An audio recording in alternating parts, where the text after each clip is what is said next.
Barada Eliezer resmi mengajukan diri sebagai justice collaborator atau pihak yang bekerja sama dengan penegak hukum untuk mengungkap kasus tewasnya Brigadir Yosua Huta Barat. Pengajuan disampaikan pengacara Eliezer ke Lembaga Perlindungan Saksi dan Korban atau LPSK.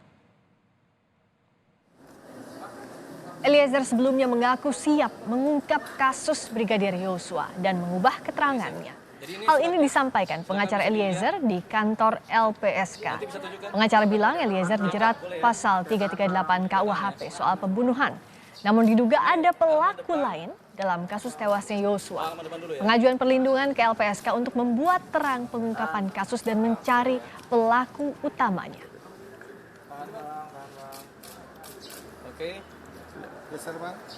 LPSK menyebut sudah 5 kali bertemu Barada Eliezer dan sempat melakukan asesmen perlindungan saksi. LPSK belum memutuskan apakah Eliezer bisa menjadi justice collaborator atau pihak yang bekerja sama dengan penegak hukum. Hal itu akan diputuskan setelah mendengar keterangan dari penyidik Bareskrim dan juga Barada Eliezer. Selain itu LPSK juga menjadwalkan asesmen untuk istri Irjen Verdi Sambo besok.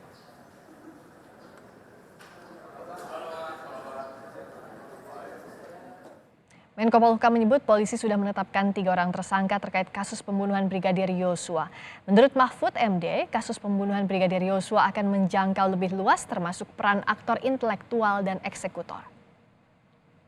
Hati-hati, kan sudah tersangkanya udah 3. Tersangka 3 itu bisa berkembang dan pasalnya itu 338, 340 dia yang baru ya, pembunuhan berencana. Nah itu nanti akan menjangkau ke yang lebih jelas lagi perannya, apakah aktor intelektual atau ke eksekutor gitu. Ya dan perkembangannya sebenarnya cepat loh untuk kasus yang seperti itu, yang punya code of silence di sebuah lingkungan yang banyak code silence gitu. Lalu sekarang udah 3 tersangka, kemudian pejabat-pejabat tingginya sudah bedol, deso, sudah. Saya kira yang dilakukan oleh Kapolri itu tahapan-tahapannya dan kecepatannya cukup lumayan, tidak jelek banget.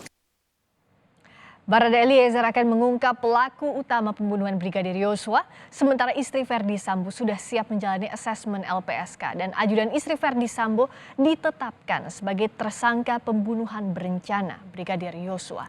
Kita akan berbincang dengan Ketua LPSK Hasto Atmojosroyo dan Direktur Eksekutif Lemkapi Edi Hasibuan. Selamat petang Bapak-Bapak. Ya, selamat petang Ibu. Ya, Mbak. Saya ke Pak Hasto terlebih dahulu. Pak Hasto, jadi kalau setelah Eliezer mengubah keterangannya, LPSK sudah bertemu lagi dengan Eliezer kah? Belum. Jadi kami baru ketemu dengan pengacaranya yang baru, itu juga baru siang tadi. Oke. Tadi dengan pengacara Eliezer apa saja yang dibicarakan lebih dalam oleh LPSK? Ya, pada intinya adalah mengajukan permohonan Barada Eliezer ini, dan pengacaranya menyatakan bahwa Eliezer memang bersedia menjadi justice collaborator. Oleh karena itu kami tentu akan melakukan tindak lanjut dalam bentuk menemui Barada E ini dan juga Bareskrim yang saat ini sudah melakukan penahanan terhadap Barada E untuk mendalami apakah memang yang bersangkutan memenuhi syarat sebagai justice collaborator dan juga memang bersedia menjadi justice collaborator. Rencananya kapan bertemu dengan Eliezer di Bareskrim? Kita rencananya besok karena memang sudah dijadwalkan besok itu akan bertemu dengan Bareskrim ya. Besok sekitar pukul berapa Pak di Bareskrim? Wah, saya belum tahu pasti itu, tapi barangkali pagi ya, jam 10-an mungkin. Jadi kemungkinan besok pagi sekitar jam 10 untuk di Bareskrim. Artinya kalau sekarang kan keterangan Eliezer bertolak belakang dengan keterangan sebelumnya. Prosesnya dimulai dari nol lagi Pak Hasto untuk asesmen Ya, sebagai saja, karena memang ini permohonan yang berbeda ya. Biasanya memang berangkai, tetapi karena ini pada saat kita sedang mendalami kasus yang bersangkutan ini, kemudian yang bersangkutan ditetapkan sebagai tersangka, sebenarnya ini kami sudah antisipasi sejak lama ini, bahwa yang bersangkutan memang potensial ditetapkan sebagai tersangka. Dan pada waktu itu kami sudah sampaikan pada yang bersangkutan, kami tetap bisa memberikan perlindungan asal bersedia menjadi justice collaborator. Dan itu rupanya menjadi pilihan yang bersangkutan. Dan memang ada beberapa, bukan hanya beberapa ya, artinya hampir keseluruhan keterangan yang bersangkutan pada saat sebelum menjadi tersangka dan setelah menjadi tersangka ini nampaknya sangat berbeda ya. Jadi kita harus melakukan pendalaman ulang. Oke, harus didalami ulang, diselidiki ulang soal keterangannya Eliezer. Pak Edi, melihat keterangan yang bertolak belakang dengan awal, ini bisakah dikatakan jadi titik terang pintu masuk mengusut tuntas kasus ini sampai ke pelaku utama? Ya, saya kira kita harus berterima kasih ya kepada LPSK yang mudah-mudahan nanti berada bisa disetujui untuk mendapatkan perlindungan dari LPSK ya. Karena kita tahu memang mungkin pada saat kemarin dia menyampaikan dalam keadaan tekanan ya. Saya kira memang hal seperti ini bisa dipahami ya. Kemudian juga jika dia berubah, kemudian memang betul dia adalah merupakan salah satu tersangka, tetapi sangat bisa kalau menurut pandangan kami saksi pelaku juga bisa untuk kepentingan ya dalam mengungkap kasus ini ya. Artinya siapa di belakangnya, siapa menjadi aktor daripada pelaku penembakan ini, tentu memang kita harapkan akan terbongkar segera ya. Karena bagaimanapun juga saat ini kalau lihat sorotan masyarakat terhadap kasus ini begitu besar ya. Bahkan kita lihat juga ya perhatian pemerintah juga, Bapak Presiden, Bapak Menko Polhukam ya, Bapak Kapolri juga saya kira sangat betul-betul menginginkan kasus ini terbongkar ya.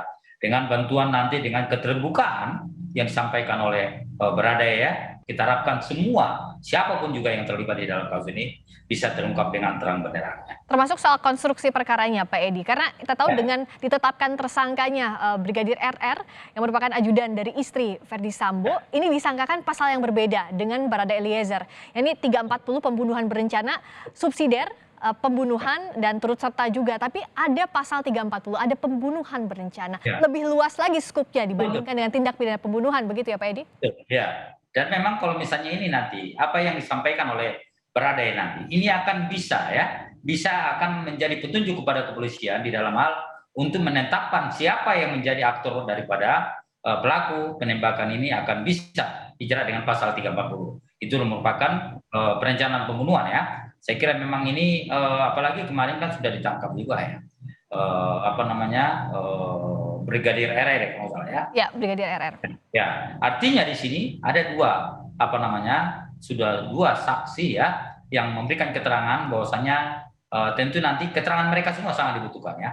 Dan kemudian kita juga lihat saat ini Ibu Putri juga saat ini lagi mendapatkan mungkin asesmen sebentar lagi ya. Kita lihat nanti ya, kami mengharapkan sebagai masyarakat mengharapkan agar kasus ini cepat terbongkar bagi pelaku yang sudah mungkin yang selama ini takut untuk menyampaikan kejadian semua peristiwa. Saya kira kami minta untuk disampaikan secara benar ya, jangan disimpan-simpan, jangan yang ditutupi begitu ya Pak Edi ya. Apa bisa ditutupi. dikatakan bahwa Barada Eliezer dengan Ibu Putri ini sekarang jadi saksi kunci di kasus ini? Betul, dalam kasus ini adalah dan juga Ibu Putri tentunya memang di sini adalah merupakan saksi kunci, saksi mahkota ya. Apapun yang disampaikan mereka nanti tentu itu akan menjadi petunjuk buat penyidik kepolisian untuk melakukan pendalaman dan untuk selanjutnya akan mengusut kasus ini sampai tuntas. Kami percaya bahwasanya dengan keterangan mereka semua, insya Allah kasus ini akan terbongkar sampai terang benerang. Bagaimana LPSK menjamin perlindungan saksi mahkota kita katakan dalam kasus ini? Ada Ibu Putri yang merupakan istri dari Verdi Sambo yang ada di TKP, juga Barada Eliezer yang bersedia jadi justice collaborator yang juga ada di lokasi saat kejadian. Ini kan dua perkara yang berbeda Mbak ya. Permohonan yang diajukan oleh Ibu P ini masih bersangkutan dengan dugaan tindak pidana pelecehan seksual. Dan ini yang harus dibuktikan lebih dulu. Perkara nanti Ibu P ini ditetapkan sebagai saksi untuk kasus yang melibatkan Baradae sebagai tersangka, ya tentu posisinya akan berbeda. Dia bukan sebagai korban tetapi sebagai saksi. Tapi itu belum diajukan permohonannya oleh Ibu P.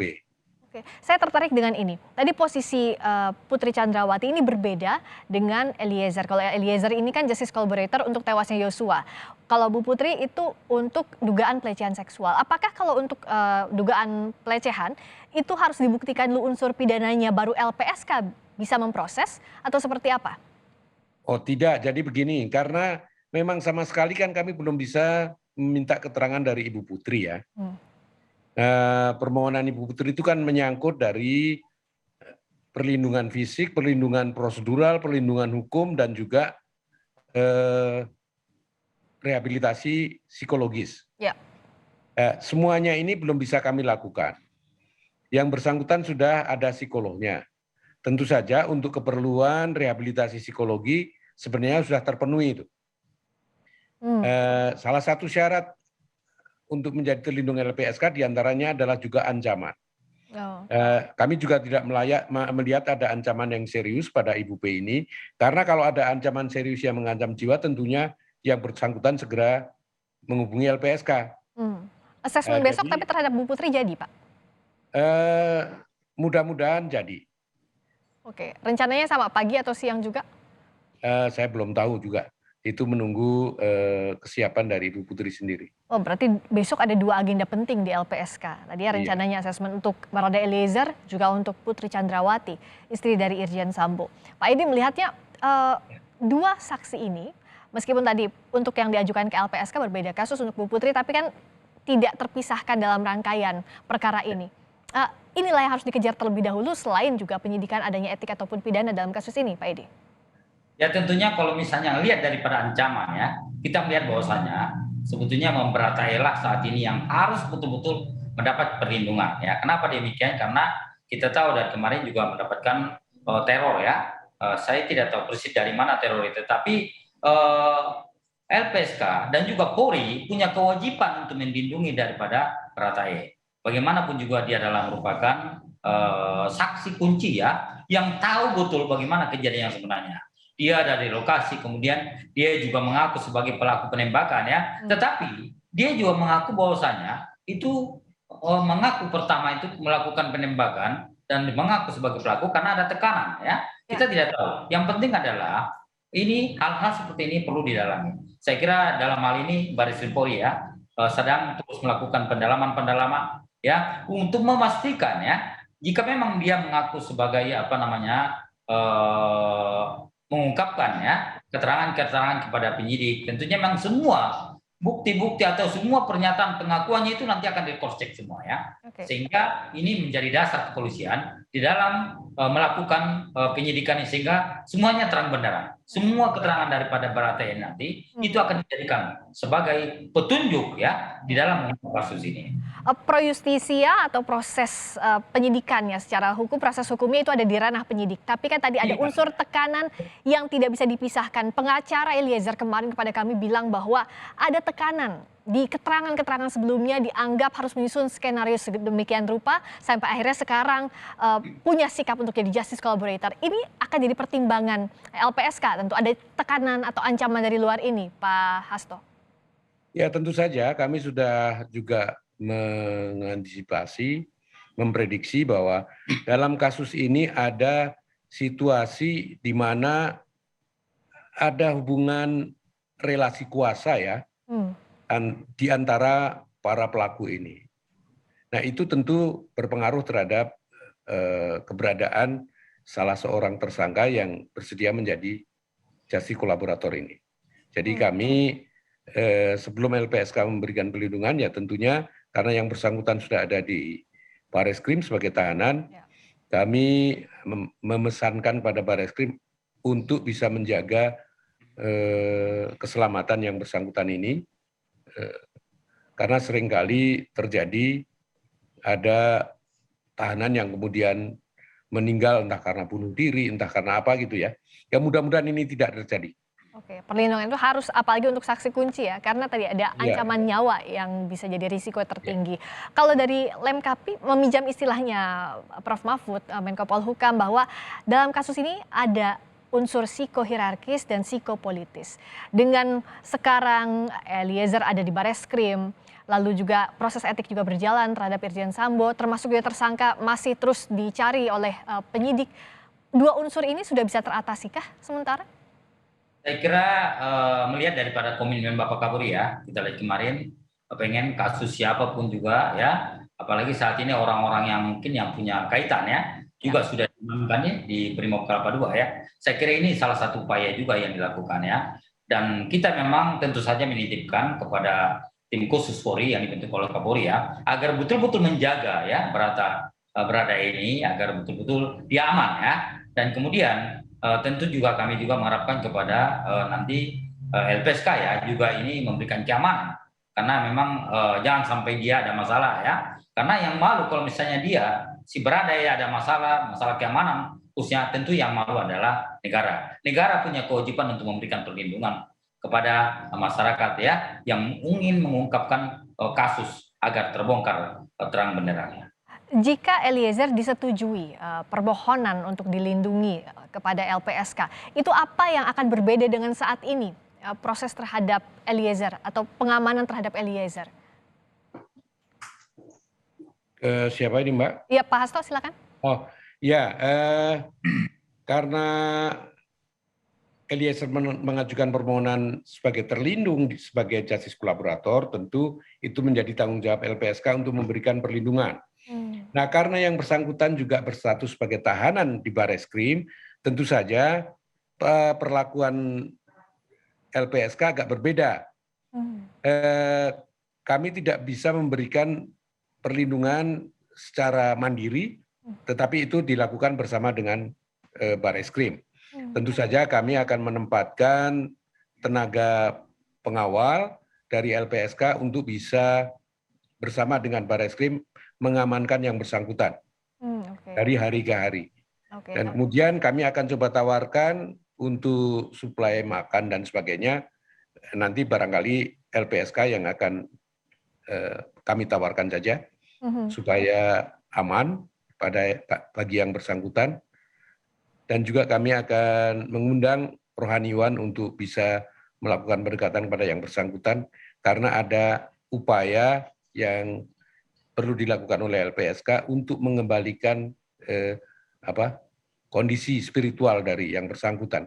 Oke, jadi kalau disetujui permohonan sebagai terlindungnya komprehensif ya Pak ya? Seluruh kegiatan sehari-hari Eliezer meskipun di Bareskrim tetap akan diberikan tenaga dari LPSK gitu ya untuk mengawasinya. Ya, artinya Bareskrim juga tidak boleh atau tidak bisa meninggalkan LPSK untuk semua tindakan yang akan dilakukan terhadap Baradae. Oke. Nanti harus melibatkan LPSK. Oke, semuanya harus melibatkan LPSK jika permohonannya dikabulkan sebagai terlindung. Terakhir Pak Edi, apa yang harus dikawal publik soal ini, termasuk soal saksi-saksi kunci agar bisa mengeluarkan fakta sesuai kejadian agar perkara ini jadi terang? Ya tentu saja kami pertama adalah minta kepada LPSK tadi ya, Bapak Hasto dan kawan-kawan ya, tingkatkan koordinasi dengan Bareskrim Polri, memang Baradae itu berada di dalam tahanan Bareskrim Polri ya. Yang kedua, tentu saja memang kita harapkan kepada para orang-orang yang minta perlindungan saksi, khususnya kepada Baradae itu menyampaikan kejadian yang sebenarnya ya. Jika dulu misalnya pada saat peristiwa pertama, pada saat pernyataan pertama menyatakan bahwasanya ada tembak menembak dan seterusnya, kami harapkan sebagai masyarakat tentu memang Baradae mengakulah sampaikan apa adanya kepada penyidik tim khusus Korea. Artinya apa yang disampaikan itu nanti tentu itu akan dijadikan semuanya menjadi petunjuk kepada dalam hal mengungkap kasus yang mendapat sorotan masyarakat ini ya. Kita ingin semuanya transparan, kita ingin semua terbuka ya, dan masyarakat bisa melihat bahwasanya pengungkapan kasus ini betul-betul diupayakan semaksimal mungkin ya, sehingga masyarakat melihat sudah ada perkembangan baru hari demi hari. Termasuk kita tunggu besok asesmen yang akan dilakukan LPSK terhadap Barada Eliezer dalam kasus tewasnya Brigadir Yosua dan juga Ibu Putri Chandrawati, istri dari Verdi Sambo, dalam kasus dugaan pelecehan seksual ini diharapkan jadi membuat terang perkara. Jangan sampai ada yang disembunyikan, harus transparan semuanya. Terima kasih sekali lagi Ketua LPSK Hasto Atmojo-Suroyo. Terima kasih Direktur Eksekutif Lemkapi Edi Hasibuan telah bergabung di Kompas Petang. Selamat petang. Ya.